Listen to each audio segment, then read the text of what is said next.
I'm Susanna Constantine, and this is My Wardrobe Malfunction with a difference. Some of you may remember our first 8 episodes that began in January 2020. You can still hear them by going to our website at mywardmal.com. In each episode, I talked to a very special guest about their relationship with clothes, and of course heard all about their ultimate wardrobe malfunction. In April 2020, when lockdown started, we continued our interviews over Zoom and posted them as videos on our website.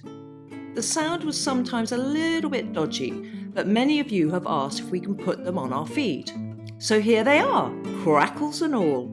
Apologies for any sound malfunctions, but we're working hard to improve things from now on. We're still doing our pyjama party section where we hear from you. These jaw-dropping stories can be found on our website too. Please keep them coming by emailing help@mywardmal.com to tell us more. And if you like what you hear, please rate and review us and follow us at mywardmal on Instagram, Twitter and Facebook. Right, on to the first of our new episodes. Recorded at the beginning of April 2020, it's with award-winning food author, clothing connoisseur and MasterChef Australia judge Matt Preston. So let's grab the handles, open my wardrobe doors and find out what's inside. Matt Preston, you are, I have to say, more than any of the MasterChef judges, for me, and I'm not just saying this, you are the most iconic. Well, that's because I am the size of a small mountain. And so No, therefore... It's because of the way you dress. Obviously because of the knowledge you have, but it's because of the way you dress. You add a flamboyance to a normally kind of surgically dressed kitchen. Well, and I think that but that's generally that you go into a TV studio and you change in those great communal changing rooms where all the sports guys change and where all the news guys change. There'll be a row of ties, all different colors, but there'll be pale blue, white shirts, blue suit, blue blazer, khaki pants, and that's kind of the universal uniform. So it's nice to be able to have the freedom to kind of wear what I want to wear and have a play. I mean, Australia's got this amazing history, fashion history that people don't know about. Back in the 1880s, there's this whole culture of a thing called flash dressing, and so when the job came up, it was like, oh goody, I can play in this kind of what Australian Wild West space where they use lots of tartans and lots of tweeds and just kind of not take fashion too seriously. And also there's a strange thing here with men and men. Australian men have been always very conservative. That's changed dramatically in the last 12 years. But the Australian men have always understood the joy of the comedy shirt. You know, the ridiculous. Oh, my husband is half Australian and he is wedded to his comedy shirts. And you'll see them at barbecues. All these men will turn up and all the wives are like, oh, he's wearing that shirt. And all the guys go, nice. So they've got teddy bears on it. Oh, Tabasco bottles, excellent. Tabasco bottles, hilarious. So I think that's kind of. I mean, I like the idea that I may be kind of lumbering through the undergrowth, blazing a trail for more stylishly dressed men to follow me. But also, I think the way you dress is. I mean, like now, you love colour. You're wearing. Where's that pink shirt from? That pink shirt, I get all my shirts made by the last remaining shirt maker in Australia, a company called Ganton. They're the last people to make shirts in Australia. So I just go to them. And this is, I mean, I love these colours. I think this goes, remember when Boateng used to make those beautiful coloured shirts and wear them with like almost like shark skin green suits. So I've always had a love affair. And I think, so I used to wear these 20 years ago and I've come back to them again. I think there's something really lovely about it. Yeah. There's nothing nicer. In a way, for me, you almost dress in a very kind of English gentleman-y kind of way. With you're very well known for your cravats, for example. Yeah. And I don't know if that's to hide a double chin or maybe a crepey neck, as in my case, which is why I wear scarves quite a lot, or whether it's just you like the kind of Savile Row style. I started wearing them when I was about 17, and I think that was back in the punk era. So you'd go out, all your shirts be ripped, all your buttons be ripped off your shirt in some unpleasant mosh pit.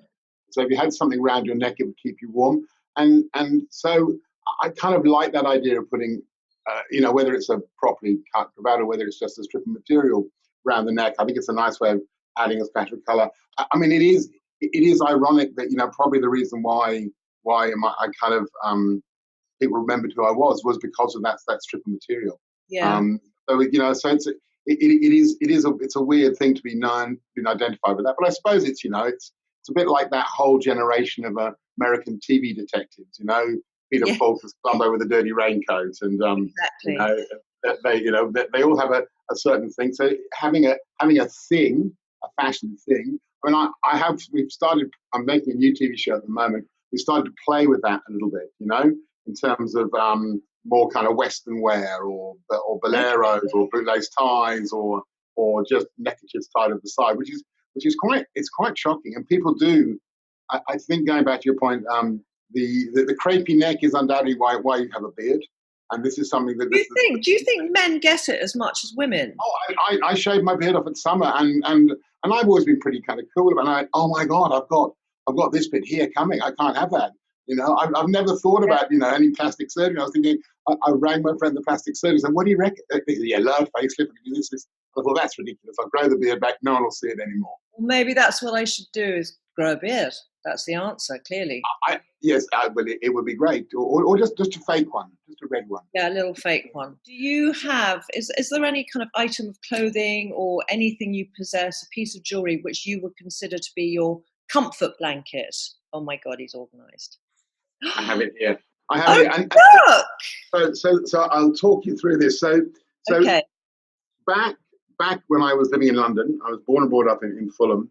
I went to a Nicole Farai warehouse sale, and I bought a long sheepskin leather jacket, and it became like in The Hitchhiker's Guide, they all travel with a towel. That long sheepskin kind of sleeveless long waistcoat kind of jerkin became my, that's what you took everywhere. If you got locked out, if you didn't make the last pass, you were sleeping in a bus shelter, you wrapped yourself in that sheepskin. It's great. It's always going to be okay. And that's now developed. I do still have it, but I'm a slightly different size to what I was 30 years ago. That's now changed. I mean, I love workwear. So Australia does some beautiful workwear, hard yakka. This is actually a Carhartt jacket. I've been wearing Carhartt. Oh, I was going to say Carhartt. Isn't it fab? Yeah, you can angle grind it. You can angle grind it.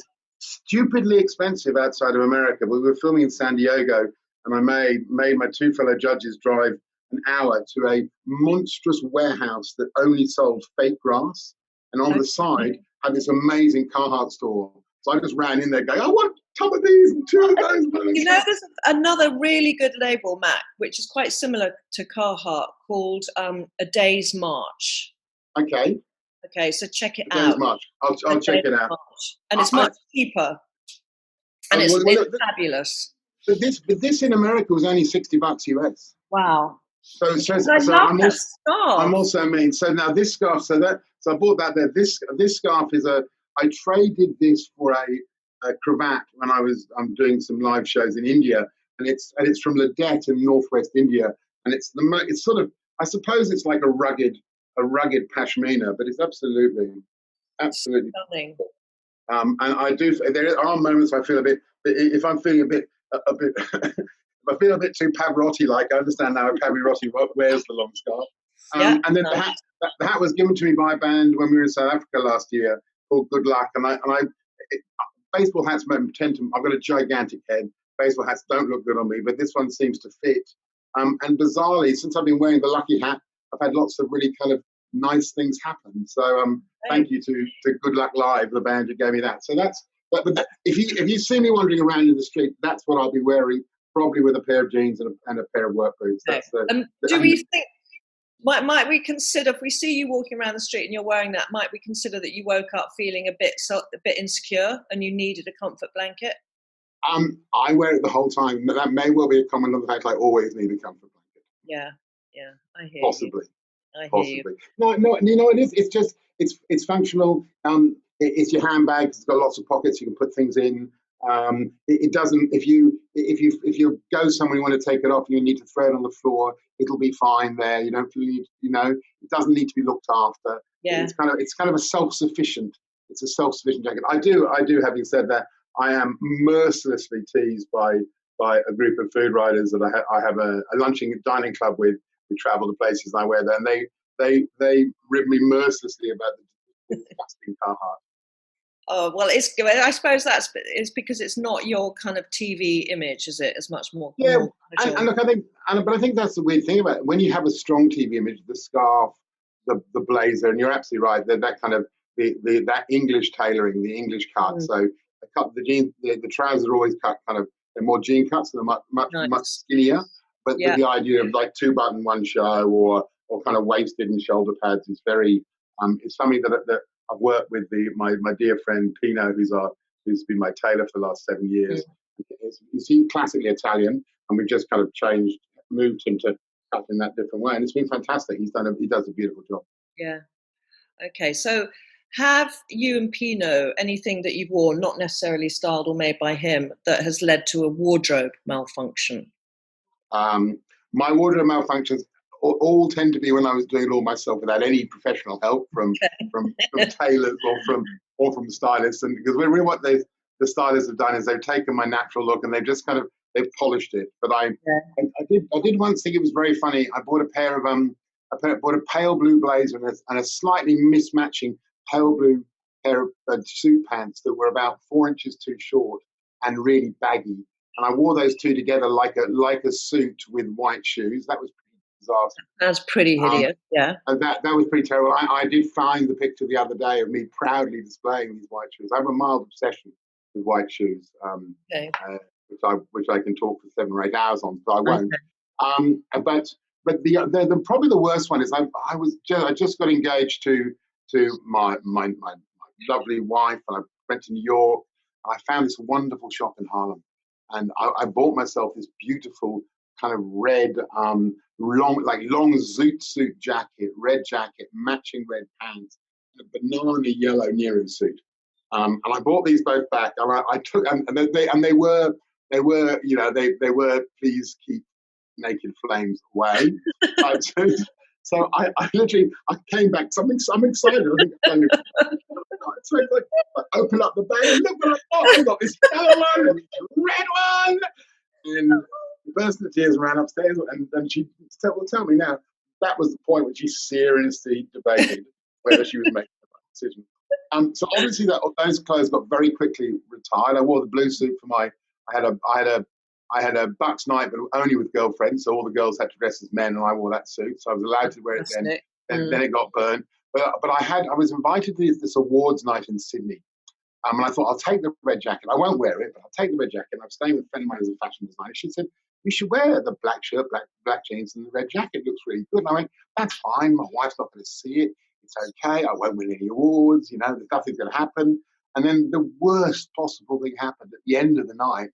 I won an award, and then all I could think of, oh my god, the red jacket is going to be seen by my wife. I'm not allowed to wear it. So that was, and obviously I've had the usual trouser splitting. Yeah. All the standard stuff. None of us are immune. In a way, I mean, I still remember splitting I was very proud of a pair of cherry red needle cords I had when I was maybe 17. And I remember I bust the zip on them out at some club. So I got a shoelace and I basically laced up the front of the crotch. And it was like, well, that's good. That's different. Unusual. People Typical man. Yeah. You'd only do it if you plan to do it. There's no way you'd do that by accident. A normal human being would just go home. Yeah. Hand across the crutch on the 22 bus. So yeah, I mean, and I think a large number of people would suggest that I made some terrible choices through the life of MasterChef. Oh God, I've been there so many times. But okay, so now what about your birthday suit? Is the one, not literally, but is the one item that you would be devastated if you lost? Yes, yeah. It would have in the old days. It would have been that Nicole Fari It's like sheepskin Yeah. jerkin. But now it's this. This is a we wanted with the show. It's very long, so I'll give you Oh, nice. With the velvet pocket and collar. and also nice thick velvet cuffs as well. Gorgeous. So we started with this idea that maybe as I dress rather English, I should dress like the Fat Controller from Thomas. And so the idea was to wear these frock coats, which were very big in that 1880s period of Australia, 1870s period of Australia. The frock coat was very big, and then slowly the frock coat we wore it as a blue frock coat. Then we put the collar on it, and then we kind of turned it into one of those 1950s teddy boy drape type model. And I love it. I love the way it hangs. It's got a pig's nipple waistcoat, it's a double-breasted waistcoat, and it just looks great. And I like that thing when you walk, and when you get a nice swooshy skirt, and you feel it pushes behind you. This gives you that same kind of movement. It hangs beautifully, I imagine. So look, and again, it's. I mean, this one's got this lovely, that kind of that stitching at the back. We've got that kind of like a yoke. So that probably is the. What material is it made of? Is it of a light wool and silk? Yeah, light wool and silk, and then heavy German velvet on the cuffs, the collar, and the pocket. So and I like that idea of kind of taking things and recycling them. I went through. I mean, as you know, now we've all got time to go through our cupboards, and I found my wardrobe case from 2010. We got very excited by Liberty. We bought in 60 bolts of Liberty fabric and made all these Liberty shirts out of them. And I opened up I opened up this case, and there were all these different Liberty fabric shirts. So I like this idea of slow fashion, and I've lost some weight, so I can now fit back into them. And so I like that idea of bringing out the old white jeans I used to wear in season 1 and 2. The white jeans, again, were cheap. They were $80, so what's that? 35, 40 pounds. And they're polo jeans.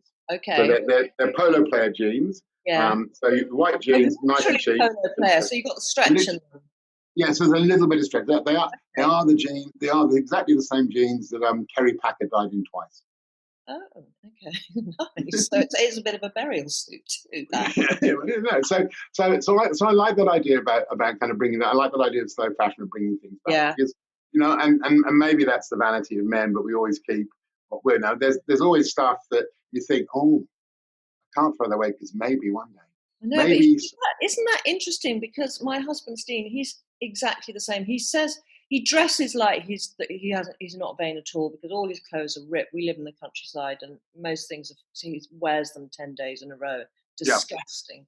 Yeah. But there is a real vanity there. So when he's on eBay trawling for clothes to buy under £10, which is like $50, yes. Ebenezer is his other name, and he just. Yeah, he loves it. He loves clothes, and it's so nice to hear you say that, and to own your vanity, and to be a man who so clearly is passionate about clothes. I really salute you for that, and I wish more men did it and admitted to it. And look, I also think it's that. I mean, obviously, men tend to dress to fit in, and I just dress to entertain myself, and I've loved over the last 3 years. There's been there's a classics teacher she used to live in Tweed Heads in northern New South Wales. She did a wonderful site called Master Dressed, and she took a screenshot of what I was wearing that night on the television, and then related it to I was wearing a pink suit. There was a My Little Pony. I was wearing pale blue. There was the Queen in pale blue. Is it still there? I've got to look at this. I think it's still there. It's called Master Dressed, and it's very funny. I love that whole dialogue with people where they go. Here comes Matt Preston looking like the man from Del Monte. Here comes Matt Preston looking like the drug baron. Here comes, and I like that idea of flying back. See, I look like a musk stick, which is famous. Lolly here. They're kind of like a cigar, like a fake cigarette type thing. Yeah. So I enjoy that idea that some people play along and love it, and they actually enjoy it. Some people have fun with it, which is also fun. That blue jacket used to have. It had gold buttons on for a while, and it was. I wore it in an award ceremony. I was presenting something. It was. I think the line was, "Here comes Matt Preston, presenting an award. in exactly that outfit you have to wear when you're about to fight the Battle of Waterloo at 8:30. So it's that. Nice. I love this kind of quirky humour that goes with it. Yeah, and Well, you yeah, and create stories around your clothes, which is fun. and also I think sometimes people get quite confronted or angry or ostracized by when people dress in, say, a non-conformist manner. But I think as long as if you show people that you're having fun and you're enjoying it, you're not taking it too seriously, they're more than happy to come along for the ride and come along. Yeah. Well, I need to take a leaf out of your book a bit, because I'm someone who I don't like standing out in my physical self. I like standing out by what I'm saying and being the centre of attention, but not in how I'm wearing. So I need to take a leaf out of your book. But I think that's also the other thing. You're obviously a fashion icon, and I am distinctly not. I don't agree with that, but anyway. So for me, I see myself more as the kid who's found the key to the dress up cupboard, and it's a very big dress up cupboard, and you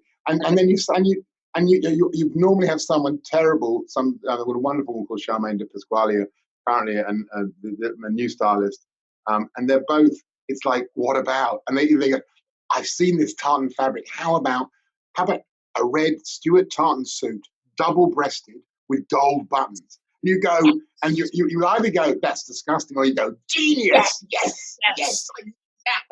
I'll wear it once, and that'll be it. I'll throw it away. It'll be great. I'll keep it. And and they'll sit in the cupboard with all the other hundreds of suits that I will wear one day and never do. Yeah. Oh, well, Matt, listen, you've been fantastic. Thank you so much. Such a pleasure. Keep doing great work, and I really am very chuffed to talk to you. So thank you. Well, thank you so much for your time. I've loved talking to you, and I don't get to talk about fashion enough, and I absolutely love doing it. Good. I'm so pleased. All right, my love. Stay safe. Bye-bye.